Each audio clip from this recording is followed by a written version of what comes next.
ஜெய் ஸ்ரீ மாத்ரே நமக ஜெய் குருத ஜெய் குரு பிரசரம் நமஸ்காரம். நான் கரூர்லேருந்து வல்சலா பணிக்கர் பிரசன்ன ஜோதிடர். இன்றைக்கி நம்ம இந்த 31/3/2026 டு 1/4/2027 ஃபினான்ஷியல் இருக்குது ஃபினான்ஷியல் இயர் இருக்குது பார்த்தீங்களா? இந்த ஃபினான்ஷியல் இயரில் உங்களுடைய ஃபினான்ஷியல் ஸ்டேட்டஸ் எப்படி இருக்கும் அப்படிங்கிறத மட்டும் நம்ம பார்க்க போகிறோம். பொருளாதார வாழ்க்கையை மட்டும்தான் பார்க்க போகிறோம், வேறு எதை பற்றி பார்க்க போகிறதில்ல. உங்களுடைய பொருளாதார வாழ்க்கை எப்படி இருக்கும், அதுக்கு உண்டான பரிகாரங்கள், உங்கள் பொருளாதாரத்தை மேம்படுத்துறதுக்கு, காசு பணம் லாபம்லாம் வரத்துக்கு என்ன பரிகாரத்தை நீங்கள் செய்யணும் அப்படிங்கிறத மட்டும் நம்ம பார்க்கலாம். வேறு எந்த பலன்களும் இதில் கிடையாதுங்க. இது நான் சொல்லக்கூடியது 1 இயருக்கு தான். 2026 டு 2027 அந்த March to April year ending இருக்குது பார்த்தீங்களா? இந்த வருஷத்துக்குள்ள உங்களுடைய பிஸ்னஸ்ஸு, கெரியர் இதெல்லாம் எப்படி க்ரோத் ஆகும் அப்படிங்கிறத பற்றி பார்க்க போகிறோம். இதில் என்னென்னா, உங்கள் ராசிக்கு கடக ராசிக்கு 11 குடையவர் சுக்கிரன், 2 குடையவர் சூரியன், இந்த 2 கிரகங்களை வச்சு தான் நம்ம சொல்லுவோம். ஆனால் பொதுவாகவே மற்ற கிரக நிலைகள்லாம் இருக்குல்ல, அதெல்லாம் எப்படி இருக்குது அப்படின்னா, அஷ்டமத்து சனி முடிஞ்சிருச்சு, நிறைய விஷயங்கள் உங்களுக்கு நன்மைகளாக நடக்கும். ஆனால் அவர் போய் உட்காந்துருக்கிறது 9ஆம் இடத்துல உட்காந்துருக்காரு. ஸோ அப்போ என்னென்னா, உங்களுக்கு லாபம் வருமா அப்படின்னு கேட்டால் அவருக்கும் சனிக்கும் எந்த பிரச்சனையும் இல்லை. நிறைய பேர் கடகராசிக்காரங்க அஷ்டமத்து சனி முடிஞ்சிருச்சு, ஆனால் இன்னும் அவர் எங்கள் ராசி விட்டு போகலேன்னு நினைக்கிறேன் நிறைய பேர் சொல்கிறீங்க. எதனாலே நான் சொல்கிறேன், ஏன்னா உங்களுக்கு ராகு அஷ்டமத்தில் இருக்குது. இந்த ராகுக்கு எதனால உங்களுக்கு பிரச்சனைகள் இருக்குது, அதுக்கு பரிகாரம் பண்ணிக்கலாம். சூப்பரான சக்தி வாய்ந்த பரிகாரங்கள் இருக்குது, அதை நீங்கள் செய்யுங்க. ஆனால் ஒரே ஒரு விஷயம் நீங்கள் நல்லா தெரிஞ்சுக்கோங்க, பொருளாதார வாழ்க்கையில் நீங்கள் அடுத்தடுத்து டெவலப்மெண்ட் ஆகணும்னா அதுக்கு உண்டான கிரகங்களுக்கு பரிகாரங்கள் செஞ்சுக்கிறது தான் சிறப்பான வழி. அதாவது நம்மளுடைய வாழ்க்கையில் தலைவலிக்கு ஒரு மாத்திரை, கண்ணுக்கு மாத்திரைன்னா நம்ம மாத்திரை சாப்பிட மாட்டோம், ட்ராப்ஸ் போடுவோம், ஓகேங்களா? வயிறு வலிக்கு வேறு, ஓகேங்களா? தீக்காயங்களாயிருக்குன்னா நம்ம அதுக்குண்டான மருந்து தான் போடுறோம். அது மாதிரி உடம்புல தனித்தனி விஷயங்கள், ஒரே உடம்பு தான், ஆனால் அதுக்கே தனித்தனியாக சாப்பிட்றோம்ல, டைஜஷன் ஆகலைன்னு வச்சுக்கோங்க, அதுக்கு வேறு தானே டோலாவாக போடுறோம் நம்ம, இல்லை அது மாதிரி தான். அப்போது ஒவ்வொரு பிரச்சனைக்கும் பார்த்திங்கன்னா என்ன கிரகங்களோ அதுக்குண்டான வழிபாடுகளை செஞ்சிங்கன்னா சீக்கிரமாக, அதாவது நீங்கள் நினைக்கக்கூடிய விஷயங்கள் சீக்கிரமாக உங்களுக்கு நடக்கும்.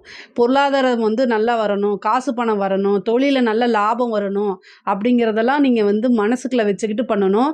சரி பரவாயில்ல, இப்போ 9 குடைய குரு தான் உங்களுக்கு வரப்போகிறாரு. ஜூன் மாதத்துக்கு அப்புறம் குரு பயிற்சி இருக்குது, சரிங்க? அது எப்படி இருக்கும் அப்படின்னா, உங்களுக்கு 6 குடையவராக வருதா 9 குடையவராக வருதா, ஆனால் உங்கள் ராசியில் உச்சமாகிறது நல்லதான்னு கேட்டிங்கன்னா நல்லது தான். நிறைய மாற்றங்கள் வரும், பிரச்சனைகள் கொஞ்சம் கொஞ்சமாக நிவர்த்தி ஆகும், சரிங்க? ஜூனுக்கு அப்புறங்க கட்டாயம் நல்லா இல்லைங்க. இந்த டிசம்பரில் பார்த்திங்கன்னா உங்களுடைய ராசிக்கு கேது வருவார். பொருளாதார வாழ்க்கையில் நெருக்கடிகளை சந்திக்கிற மாதிரி இருக்குங்க. இந்த 2026 டு 2027 கொஞ்சம் நெருக்கடிகளை சந்திக்கிற மாதிரியோ, ஒரு பணம் போய் ஒரு பக்கம் லாக் ஆகிற மாதிரியோ, அல்லது போட்ட முதலீடுகள் திரும்ப எடுக்க முடியாத மாதிரி, இந்த மாதிரி சிக்கல்கள் நெருக்கடிகள் வரதுக்கு உண்டான வாய்ப்பு அதிகமாக இருக்குது. அதே மாதிரி உங்களுக்கு கேது உங்கள் ராசியிலையும், ராகு 7லையும் இருப்பார், அப்புறம் குரு உங்கள் ராசியில் இருப்பார். ஸோ அதனால் முழுமையான நல்ல பலன்களை கடகராசிக்கு சொல்ல முடியாது தான், ஆனால் நீங்கள் சிறப்பான பலன்களை அடைய முடியும். ஏன்னா உங்களுக்கு லாபஸ்தான அதிபதி சுக்கிரன், அவர் ஒரே ராசி கட்டத்திலே இருக்க போகிறது கிடையாது, அவர் டக்குன்னு மாறிடுவார். ஸோ அதனால் ஒரு மாதத்துக்கு ஒரு தடவை, 30 நாளுக்கு ஒரு தடவை சேஞ்ச் ஆகிட்டே இருக்கும். அதனால் உங்களுடைய கஷ்டம் கவலைங்கள்லாம் விட்டு தள்ளுங்க. பொதுவாக சுக்கிரனுக்கு பரிகாரம் செய்யுங்க, அதே மாதிரி சூரியனுக்கு பரிகாரம் செய்யுங்க, டெய்லி சூரிய வழிபாடு பண்ணுங்கள். பொருளாதாரத்தில் நீங்கள் நல்லா வரணும் அப்படின்னா டெய்லியும் சூரியனை பார்த்து நமஸ்காரம் பண்ணுங்க, நன்றி சொல்லுங்க, சரிங்களா? ஒரே ஒரு விஷயம் என்ன அப்படின்னா, வெள்ளிக்கிழமை மகாலட்சுமி வழிபாடு பண்ணுங்க. கடக ராசிக்காரங்க காலையில் பண்ணாமல் சாயந்தரம் பண்ணுறது ரொம்ப சிறப்பானதுங்க. கடகராசிக்காரங்க எப்போவுமே உங்களோட பரிகாரங்கள் இது சீக்ரெட்டு. ஏன் அப்படின்னா, உங்களுடைய ராசிக்கு அதிபதி யார்? சந்திரன், ஓகேங்களா? ஸோ உங்கள் ராசிக்கு அதிபதி சந்திரனாக இருக்கனால, சந்திரன் எப்போ வருவார்? நைட்டு, ஓகேங்களா? 6 மணிக்கு மேலே. ஸோ நீங்கள் வழிபாடு பண்ணுறதெல்லாம் இரவு வழிபாடு பண்ணிங்கன்னா ஈஸியாக பழிக்கும். நீங்கள் செய்யக்கூடியது இப்போ ஒரு விளக்கு போடுறீங்க அப்படின்னா உடனடியாக அதுக்கு உண்டான ரிசல்ட் கிடைக்கும். அதனால வெள்ளிக்கிழமை 8 டு 9 சுக்கிர ஹோரை வருது, ஓகேங்களா? ஒவ்வொரு வாரமும் வெள்ளிக்கிழமை 8 டு 9 பார்த்திங்கன்னா சுக்கிர ஹோரை வரனால அந்த டைமில் நீங்கள் என்ன பண்ணணும் அப்படின்னா, பால் பாயசம் வச்சு என்னன்னா மகாலட்சுமி வழிபாடு பண்ணுங்கள். பால் பாயசம், கல்கண்டு பொங்கல், இது மாதிரிலாம் செஞ்சு உங்களால் என்ன முடியுதோ கொஞ்சமாக செஞ்சு கூட கஜலட்சுமி வழிபாடு பண்ணிங்கன்னா இன்னும் சூப்பர். ஏன்னா உங்களுடைய ராசியில் குரு உச்சமாக போகிறாரு. குருன்னு யானைன்னு கூட எடுத்துக்கலாம், லட்சுமி, அதனால் கஜலட்சுமி வழிபாடு பண்ணுங்கள்.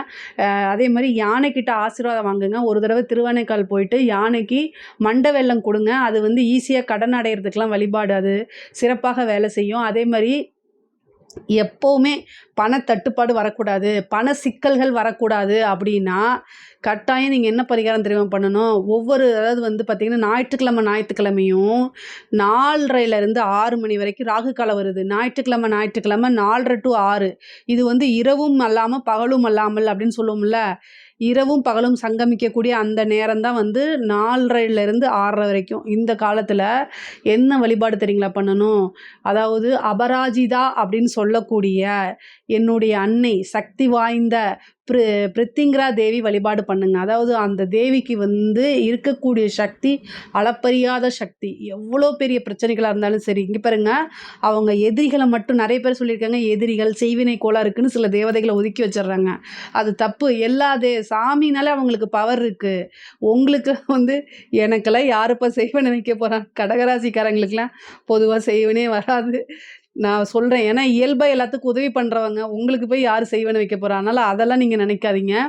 இந்த தெய்வத்த அப்படி சொல்றாங்க, பிரயோகம் பண்றாங்க. ஆனா அப்படி கிடையாது. உண்மையாலுமே நமக்கு காசு பணம் வரல அப்படின்னா ஒரு விஷயம் தடையா இருக்குன்னு வச்சுக்கோங்களேன். அந்த தடை வந்து நமக்கு எதிரி. அப்படி நீங்க வச்சுக்கோங்க. ஓகேங்களா? இந்த பூர நட்சத்திரத்தில வழிபாடு பண்றது ரொம்ப விசேஷம்.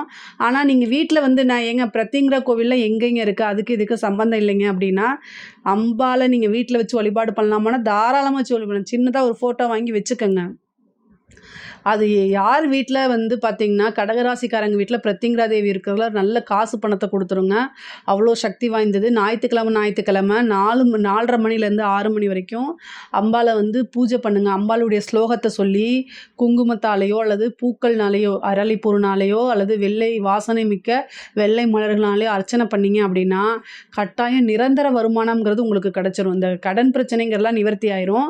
பணத்தட்டுப்பாடுங்கிறது வராது. இந்த டிசம்பருக்கு அப்புறம் வந்து பொருளாதாரத்தில இன்வெஸ்ட்மென்ட் பண்றதுலலாம் ரொம்ப பார்த்து பண்ணணும்.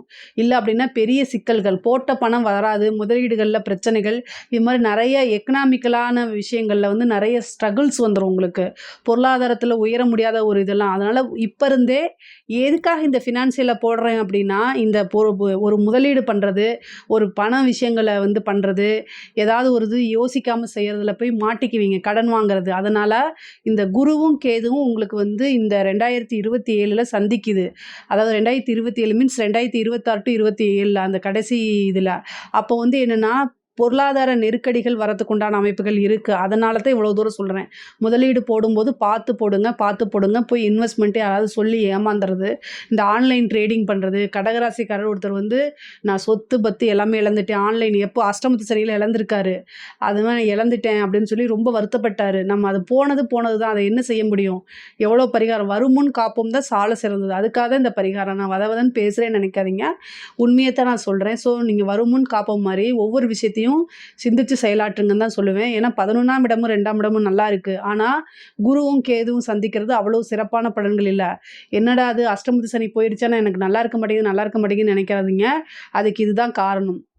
எல்லா கிரகத்தையும் பார்க்கணும். ஒரு கிரகம் என்னன்னா சனி அப்படிங்கிறத நமக்கு பெருசா தெரியுது. அது மட்டும் கிடையாது. அது வந்து காரணம் கிடையாது. அத தாண்டி பல காரணங்கள் இருக்கு. அதனால நன்மைகள் செய்யக்கூடிய விஷயங்கள் உங்களுக்கு நெறைய இருக்கு. தெய்வ அனுகிரகத்த தேடிக்கும்போது நமக்கு கெடுபலன்கள் குறைந்து நன்மைகள் அதிகமாகும். இந்த வழிபாடுகள தொடர்ந்து செய்யுங்க. முடிஞ்ச அளவுக்கு ஒரு நாள் திங்கட்கிழமை அன்னதானம் உங்க கையால குடுங்க. அது ரொம்ப ரொம்ப விசேஷங்க. உங்களுடைய ஜென்ம நட்சத்திரத்தன்னைக்கு குடுங்க. இன்னும் ரொம்ப அது விசேஷம். பொதுவாவே இந்த வழிபாடுகள செஞ்சீங்க அப்படின்னா, பொருளாதார நெருக்கடி வராது. போய் இன்வெஸ்ட்மெண்ட்ட பெருசா பண்ணி லாக் ஆக்கிக்க மாட்டீங்க. பொதுவா குரு, கேது சேர்ந்தாலே ஒரு பணம்ங்கிறது போய் சிக்கிக்கும். அதேமாரி கடன் பிரச்சனைகள் அதிகரிக்கும். இந்த மாரி விஷயங்கள்லாம் தவிர்க்கிறது முன்னாடியே நீங்க ஆலோசனை பண்ணி கடன் வாங்காம இருக்கிறது, அல்லது பெரிய இன்வெஸ்ட்மெண்ட் பண்ணாம இருக்கிறது, இந்த மாரி விஷயங்கள்லாம் நீங்க செஞ்சுக்கங்க. உங்களுக்குன்னு ஒரு வெல்விஷர் இருந்தாலோ, அல்லது ஜோதிடர் இருந்தாலோ அத பத்தி நீங்க கேட்டுக்கங்க. இதுல ஏதாவது சந்தேகங்கள் இருக்கு அப்படின்னா கமெண்ட்ஸ்ல கேளுங்க. கட்டாயம் நான் ஆன்சர் பண்றேன். நம்மளுடைய சேனல் லைக் பண்ணுங்க, ஷேர் பண்ணுங்க, சப்ஸ்கிரைப் பண்ணுங்க. நன்றி, வணக்கம்.